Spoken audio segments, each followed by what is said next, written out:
झालं पाहिजे। Dhule सोलापुरातील G ST साठी आरक्षित जागा ठेवलेली आहे त्या जागेवर एसटी स्टँड झालं पाहिजे।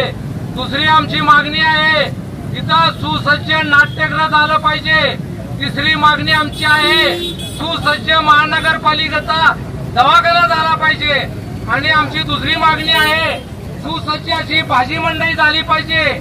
या प्रमुख मागण्यासाठी आज धुळे सोलापूर परिसरातून भव्य मोर्चा महानगरपालिका कार्यालयावर निघालेला आहे आणि त्या कार्यालयावर आम्ही निवेदन देणार आहोत। आणि महानगरपालिकेने जो कृती आराखडा तयार केलेला आहे त्या आराखड्यामधून जाणून बुजून धुळे सोलापूर परिसरातील लोकांच्या भावनेचा आदर न करता ज्या लोकांना सुविधा पाहिजे होत्या त्या वगळल्या गेलेल्या आहेत। आमची एकच मागणी आहे त्या वगळलेल्या सुविधा त्या आराखड्यामध्ये तुम्ही नोंद करा आणि मगच आराखडा वर पाठवा, अन्यथा तो आराखडा आम्ही मंजूर होऊ देणार नाही एवढीच आमची विनंती आहे। धन्यवाद।